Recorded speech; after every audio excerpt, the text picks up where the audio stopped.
Well, thank you very much for the invitation to speak, and thank you for so many of you to be here. This is my first visit to Saudi Arabia. It's a pleasure. It's also an adventure to see such a young country and so many things that are happening. And so many things are happening in genetics here. And we've heard a little bit about what happens in this center, which is really, really impressive. So I'm going to talk a bit from the clinical point of view, which Joris touched upon. He talked about the technology, but also about the applications, which is the thing we've been doing together. And I think it's been a fantastically rewarding experience. And so far, I think we've done about 10,000 diagnostic exomes at Nijmegen and Maastricht together. And it's only been around for a very, very short time, as you know. It's been here for 10 years. One of the first people to actually have his genome sequenced was Craig Venter, who won the King Faisal International Prize, I think about 10 years ago, because of his work to develop the technology. And after this, people started sequencing other people, mostly geneticists at first, and then celebrities. So a lot of famous people were sequenced. But then it turned out that the genome of a famous person is actually very uninteresting. So people had to find another use for what to do with this technology. And that's how we got into this. This is, as you can see, this is Joris and myself and two young students. Joep, who did a lot of our bioinformatics with Christian, and Lysenka, who really is the overall coordinator of everything. She tells us what to do. So you need someone like that. You can have the professors who go and give talks and have wild ideas all the time. You need someone on the ground to actually make it happen. And Lysenka has very much been a key person in our group. So the focus we've used, and I think this is what a lot of people have done around the world with this technology, is to focus on cancer, of course, but also to focus on rare diseases. And the thing about rare diseases, of course, is that there are so many of them that together they're not rare at all. So there's very good data that even in an outbred situation, about 6% of everyone will have a rare disease in their lifetime. And many of these are genetic. And the problem with the rare diseases is because there are so many of them that they're often not recognized or not recognizable by clinicians, even by good clinical doctors. And I'll be coming back to that point. So for that reason, they are often never diagnosed or diagnosed very late. And many patients first get the wrong diagnosis. And that means, again, that for this group of patients, they often go from one doctor to another doctor. And they suffer. They suffer because they get the wrong treatment or no treatment at all. They suffer because they get all of these procedures and investigations. Some of these will be painful. And of course, it costs a lot of money. And this is from a survey done in England some years ago, 5 years ago. And they asked this question. And they asked this of patients who actually had been diagnosed. And they said, looking back, how long did it take? And about 25%, it took less than 3 months. In another 25%, it took less than a year. But in another 25%, it took between 1 and 5 years, and in 25%, it took more than 5 years, and sometimes it took up to 20 years. So someone has a disease, they are going around, they're being seen by doctors, and nobody actually understands what they have. And this is not just bad medicine, it's also very lonely. If you have an unexplained disease that nobody understands, it is a difficult thing to live with. And this is the number of doctors these patients saw. And again, you see that it varies from 1 to 2 or 3 to 5, but many patients saw 6 or 7 or 10 or even 15 different doctors, often in different hospitals, before finally someone said, oh, I know. And that's the problem. That's the real problem with rare disease. So here's an example that we use a lot, and Joris showed a slide of one of my patients that you will see soon. This is a patient seen by a Belgian colleague, Koen de Vriend from Leuven. And he saw this patient many years ago And this patient has intellectual disability and also a special face. So if you can look at this, you can see there's a thin upper lip, and there's these arched eyebrows, and the nose is kind of short, and the eyes go down on the side. Can you see that? But Kuhn sent me this picture. He said, when I showed this to him, I said, I've seen a patient. I was talking to Kuhn. I said, I've seen this patient. I really don't understand what he has. And this is my patient, Sibe. And Sibe, as you can see, looks a little similar. So if you put them together, they really are very, very similar. But they're not related. But the mothers then went and visited. So they went and met each other. They only live 150 kilometers. It's 2 countries, but it's only 150 kilometers. And they met, and they came back and they said, oh yeah, they have the same thing. What is it? They said. And I said, I have no idea. So it was a bit helpful, because they were now, they could share experiences. We still didn't know what they had. So Joris and Lysenka and everyone, they did the sequencing. And so the 20,000 genes were sequenced of Ender, of this first patient and his parents, and he has one de novo mutation in a gene called PACS1. And that's good, but it didn't really help, because we've never heard of PACS1. It's a gene we don't understand. But then, of course, we could sequence Sibe's DNA as well, and he has 2 de novo mutations, and one is in the same gene. So that didn't look like a coincidence, because there's 20,000 genes. And then if we compared the mutation, it was actually the same identical DNA change. It was the same nucleotide out of 6 billion. So we said, that's not, that has to be real. That has to be the thing. So it was through linking these 2 patients together and then comparing their DNA that the discovery was made. So we've since found 16 more patients worldwide. And many of those were found because we published this, and in other labs they found this, something in the same gene, and they contacted us. They said, oh, we think we have the same thing. So that sort of brought the patients together. But that was not the most effective thing that happened. The most effective, and I think this is an important lesson we're learning, was not the doctors finding each other. It was the mothers who put this on Facebook. And they found other mothers. And the mothers came and said, or the grandmothers sometimes, the fathers are interested, but they don't do this. That's the mothers who do this. So they came and said to us, we found another patient, one in Hong Kong and one in China and so on.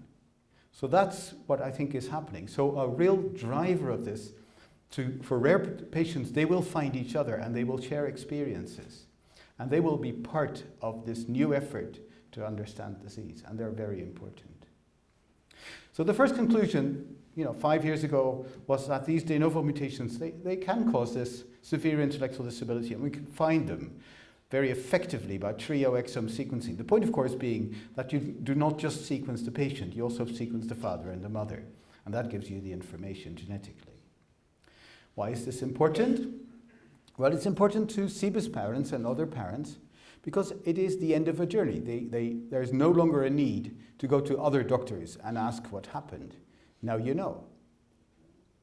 And that's good, because most parents, certainly most mothers of children with intellectual disability, feel guilty, because they think it was something they did. And it's not every mother, but most mothers feel like this. And you can now say, it was not something you did. It was a mutation. It just happened. And it was nobody's fault, and that's important.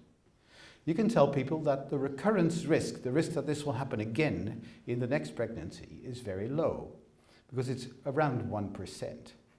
And it's not like in a recessive disease, it's not 25%, which of course changes the perspective. In this case, we were too late, because by the time we found this, Sibe was 10 years old, his mother was 40, and they decided they'd never had another baby because they were so worried they would have 2 or 3 with the same thing. So they just had him. And when we came, it was too late. They said, we have adapted our family life to this situation. We're not going to have this again. They said, what took you so long? The mother said. And we said, we're very sorry we had to wait for the technology to make this possible. And then there's hope. And the hope is that this information will be useful. And I get this question a lot. I get this question in the Netherlands from the health insurance companies who say, you are spending money on these tests. Are you going to cure SIBO? And I say, no. And then they say, so why would we pay for this? And I say, well, it's really important to the family and it's important to them. And they say, no, it's not that. You need to show that this is medically relevant. Well, actually, it was. Because you see, SIBO, when he was a baby, when he was just born, he had a complication, a bowel problem, which led to a volvulus, which led to necrosis, and he had to have a really big operation, and he lost most of his gut. And now, at 10, he's very small, and he doesn't grow very well. So he's being evaluated in another university by a specialist gastroenterologist who looks at his feeding, because he's got a problem with digestion. So the gastroenterologist called me, and he said, do you know whether the short stature and the problem with the growth is a part of his syndrome? Because if it's part of his syndrome, I'm not going to do anything, because I can't change that. But if it's not part of his syndrome, then it probably is to do with his gut problem, and I need to fix it. And I said, well, I know one more patient in the world. One. That was the other one that I showed you. And I said, he never had the bowel problem, and he grows normally. He is of normal size. So that was helpful, because we now knew, I could now tell the gastroenterologist and say, this is not part of the syndrome. Therefore, it is likely a part of his gut problem, and it might be very useful for him to be evaluated and investigated for his bowel problems. And it was helpful. So even just knowing one more patient in the world can change the medical procedures. So this is why rare diseases matter. First of all, the parents really, and the patients in other cases really want to know. I personally believe that we do not have to do gene therapy all the time for these rare diseases. We can improve diseases a lot by just standard medical treatment if we understand the disease. And that's why the diagnosis is so important. Even a very small number of patients can inform care. And I personally believe, and a lot of people in Europe feel like this, that every patient with a rare disease should have a doctor who actually knows that disease. And that means you have to centralize a little bit. You have to have centers of expertise. And we're setting these up in Europe at this time. So this has really taken off, and we're doing a lot of these tests. I know you're doing a lot of testing here using panels, and we've done a lot of testing using exomes. We do them for about $2,000 US, which is a lot of money, but it's not prohibitive. We can spend that money. The second point that I'll be making in a moment, and I can say this because I'm a medical doctor and I have 30 years of experience, but sadly, we medical doctors are not as good. We're not perfect. We do not diagnose everything. We do not have this magical ability to see a patient and say, that disease. It happens sometimes and it makes us happy, but it doesn't happen enough. And therefore, we need a technology to help us. And we can handle this diagnostic strategy. So this has really increased from 1,000, 1,500 tests in 2013, 4,000 in 2014, 6,000 in 2015, and this year we'll probably be doing 8,000 diagnostic exomes in our clinic as a tool for diagnosis and differential diagnosis, and it's across a range of different problems, not just intellectual disability. It's basically anything that is not understood, any problem patients. The cost is about $2,000 or euros, if you will, but if we look back on the numbers of tests, other tests that are being run on these patients, actually you spend as much money doing the wrong tests than if you just did the genome sequencing or the exome sequencing. So in the end, if you just look at the testing procedures, you might be saving some money. And we have some research, Joris has some research to show that that is actually true. And this is happening here as well. We just heard this morning, as we do more exome sequencing, we do less of the other testing. And that also means that we're not just spending money, we're also saving money at the same time. So it's a very economical change. One important component of this is informed consent. And 5 years ago when we started, there were very intense debates on, is this not problematic? Because maybe you know too much. And if you know a lot about your genome, maybe there will be things that you didn't want to know. So how are you going to do this? And the solution we came up with, and other groups as well, is to just ask the patient. So we have informed consent. We have a form like this, which basically says, do you want the test? Do you understand that we will try to solve the problem you have, but that we might theoretically find something else? And for this reason, the test comes in two flavors. Either we test only the genes we know are important for your problem. So if you have a heart disease, we'll only test for the heart genes. We'll actually sequence everything. The information is on the disk or on the stick, if you will, or on the computer. But you ask the bioinformaticians to just extract the relevant information, just the heart genes. Or you can choose and say, well, I'm desperate. I want to know absolutely everything. Give me all the genes. But then, of course, you take the risk that we find something else, something we were not looking for, something genetic that is in your genes. And what we find is this. If we give people the choice, then most patients and families who have very severe and progressive disease, they say, give me the complete test. I don't care what else you're going to find. Or maybe they will say, I think it's actually good to know everything. And this happens for instance, it happens in people with cancer. And we explain that, we might find something else. And they say, you know what, doctor, I've had cancer. I've had the worst disease. I just want the information. But people who have more stable disease and less severe disease, they will often choose a panel analysis of the data.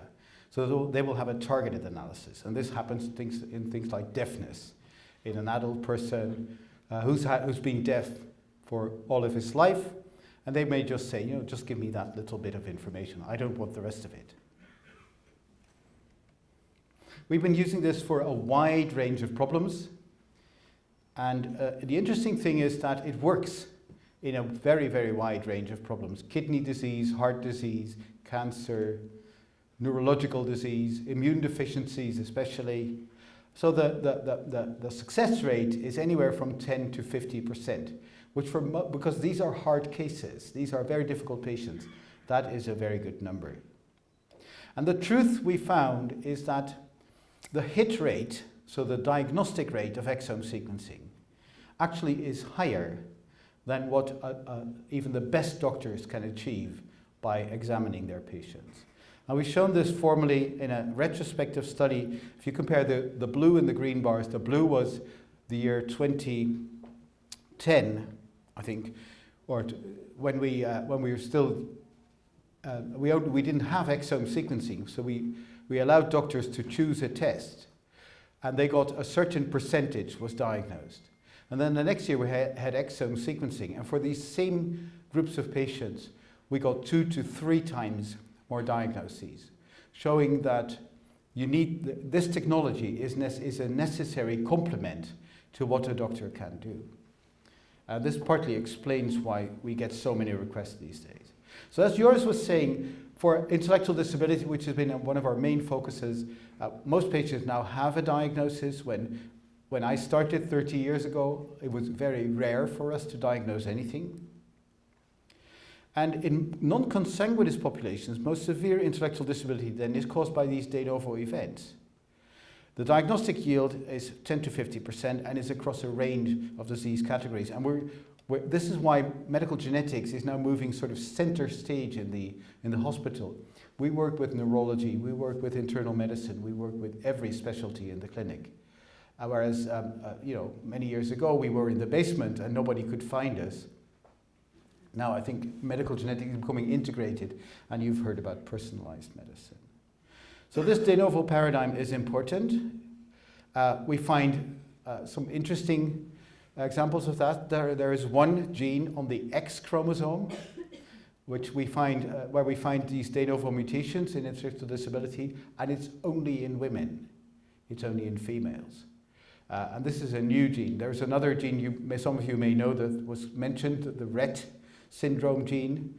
This is another syndrome that was new, that we just discovered, and it only affects females. What we think is happening, that if these mutations hit the X chromosome in a male, then that is lethal. So these boys are never born. But the girls, of course, they have two X chromosomes, they're a lot stronger, so they are born, but then they have this intellectual disability. Okay, we've seen that. Now, this is a little puzzling, I think. And of course, here in Saudi Arabia and a lot of other countries around, there's consanguinity, and you see a lot of recessive intellectual disability. This is a study by my predecessor at Nijmegen and my mentor, Hilger Ropers, who's on the slide. And he studied consanguineous families in Iran, and he found a lot of genes for intellectual disability. And we don't see them. And I think the explanation is that most of the time, mutations are lost, and they're lost fairly quickly. And that means that unless the mutation finds itself by a consanguinity loop, for instance in a cousin marriage, it will be lost. It will be lost and you'll never see it. And it will be lost from the population before it has caused the problem. So therefore, these recessive mutations are not a big problem in outbred populations, but they are in consanguineous populations.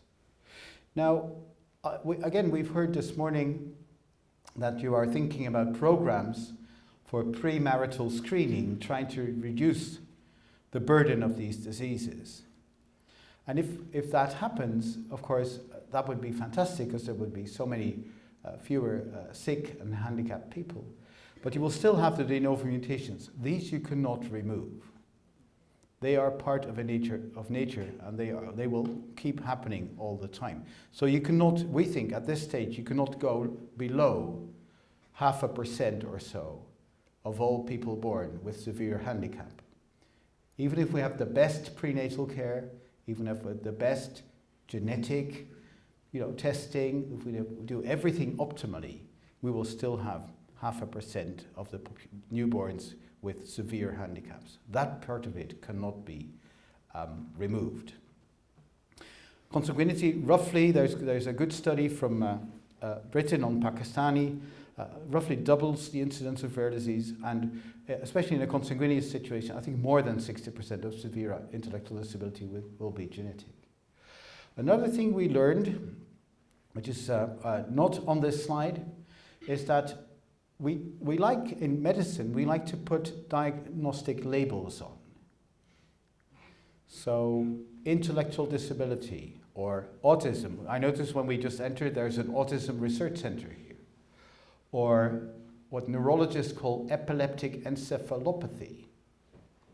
And one of the big surprises has been that a lot of the time the genes for these different, what we think clinically are different diseases, sometimes the genes are the same. So for some reason, biology will not follow our categories. Doctors say, this is how things are, and then the biology says, well, no. So I think we're learning a lot about that the distinctions we've been making between diseases actually are not entirely correct, and we need to modify them and improve. And that, of course, will be very helpful for personalized medicine. All right. Finally, because of what I just said, I think even though we're doing a lot of testing at Nijmegen and in other places like in the US or England or Canada, we're not going to be very good at finding these recessive genes. The optimal scientific strategy is to look at a consanguineous population. So the ones we found, some of the ones like this is Robinow syndrome, which is a dwarfing syndrome. We found the gene for this, and we worked with colleagues and friends in Turkey. And they had a lot of recessive and consanguineous families with this. That allowed us to find the gene. And this is Gapo syndrome. And here there's 4 patients. One is from Sri Lanka, and the other 3 are from Egypt, working with Samia Temtemi at Cairo.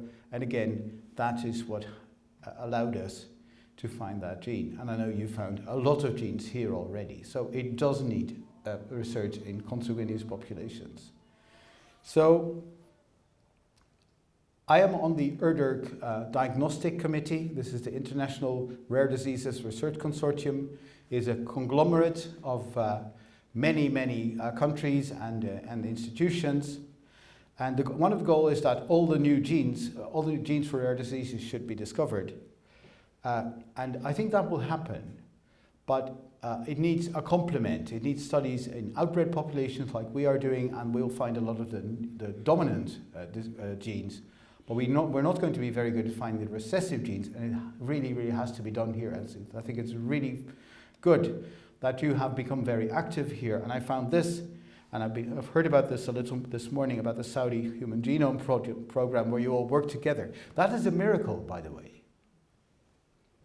We try to work together in the Netherlands, which is a smaller country, and we find this difficult. In my country, we have egos. I'm sure that doesn't happen here because you have the genome program and you all work together. But I think to do that is really important and is really helpful. And I think you will make an impact. And I was very pleased to see that this Saudi Human Genome Program is a part of ERDRC. So you are connected to this worldwide effort. Okay, finally, rare diseases are important because there are so many of them. They're individually so rare. There's at least 8,000 of them. They occur in at least 6% of the population over their lifetime. They are even more important in consanguineous populations. We can efficiently diagnose them by next-generation sequencing. Next-generation sequencing drives this high diagnostic yield, and it's higher than what even the best doctors can do, let alone average doctors like myself. And many recessive genes, especially I think many recessive genes, have not been discovered, and there's a lot to do, and they can only be found in consanguineous populations. So I have tried also to put people on this slide. We should have 20 slides. We work with so many people. If you work in the rare disease field, you need to find friends and colleagues because every patient is unique. A lot of people at Nijmegen. And I would like to thank you very much for this opportunity to speak to here, and we'll be very glad to take questions. Thank you. Thank you. Yes, I think that is commendable. And I think it's really important that you've decided to establish this program in genetic counseling. Genetic information is useless unless it is transmitted by someone who is skilled in communication. One thing we tend to do as doctors, we give a lot of technical information to our patients, and the patient when they leave the office, they have no idea what the doctor said. And I think genetic counselors do this a lot better. So I think that is essential. And I think, again, doctors in other specialties, they don't have the time to sit down and talk about these difficult issues like family planning and so on with their patients. So that is why I think to have a genetic counseling program here, I think is a fantastic idea. But maybe the technology, I know you have technology here. Maybe the technology, the sequencing technology, I don't think is the biggest factor. It is the things you said, like genetic counseling. It is the bioinformatics. Those are the parts that if, as Joris said, if we work on those parts, that's where the greatest advances are made at this time, I think. Isn't it the finding? Incidental finding, yes. Yes, we have incidental findings. Because I said we do whole exomes, and we give people the opportunity to have the complete package. So we say what happens. I thank you for asking this. So what it also says on our consent form, which we explain, is that if we have something in another gene, and I always say, this could be a cancer gene, or it could be a gene for sudden cardiac death, so severe conditions. If we find that, what happens? So we take it, we have established an independent panel, an expert panel, and they will look at this result. And they will look at this result on behalf of the family. So the family doesn't know this, because if they knew this, they knew something was going on, so they can't do that. So they look at this and say, is this information medically relevant? And if it is relevant, they will advise us to go back to the family and tell them. So this happens. We did about 6,000 tests last year. And the incidental findings using our bioinformatics protocols happen in about 1 or 2%. So that's up to 100. So that's not, it's not enormous, but it's a significant number of people. So what happens? Well, two things happen. First of all, people are shocked that you found this. Well, some of them are not shocked. Some of them say, oh, I know, this is in my family. And now I understand why it's in my family. So some people just go, yeah. But a lot of people really are shocked. And they need time, and you need to talk to them, and you need to talk to them multiple times. At the end, which is usually after a few weeks, and we then see them again after a few months, so you need to sort of give them continuous care. Most of them, the large majority, say, I can handle this information, I understand it, and I know what to do about it. And many of them say, I'm now happy you found this because you told me in time so that I can take preventive measures. I can perhaps prevent the complications from happening. So for them, so what it does to many people is it gives them a sense of control about their lives. So it's a very mixed message. But we have had a lot of drama, but we've not had calamities. We've not had very bad things happening. So it's a bad news situation, but as you know, in other parts of medicine, if you give people bad news, they handle it, they deal with it. So at the end of it, I think it is not something that is preventing us from using that technology. And this comes back to a debate I was chairing 5 years ago in Montreal. There was the International Congress, the World Congress of Human Genetics, and there was a debate. There were about 4,000 people in the room. It was in America, it was in Canada, in Montreal. And about 1/3 of the audience, and there were microphones, and 1/3 of the audience said, you should not do this. You will just create panic and depression, and people will feel very bad about it. And 2/3 of the audience said, we should trust people, they live their lives, they have other bad news. People can handle this. And I think, generally speaking, we found, and other people find, that people are strong and they can handle this information, but they should be given the choice. You should give them the choice to either have the big test and take this risk of that information, or not have this big test, and this needs very careful counseling. So, but you specifically mentioned information falling into the wrong hands. So I think so that immediately suggests two things. One is, this should be stored in a secure place. The genomic information should not be linked directly to personal information or patient information. So in the lab, actually, everything just has a number, and there are no names, and there are no pedigrees with names on. So we keep everything separated from the start. That's one.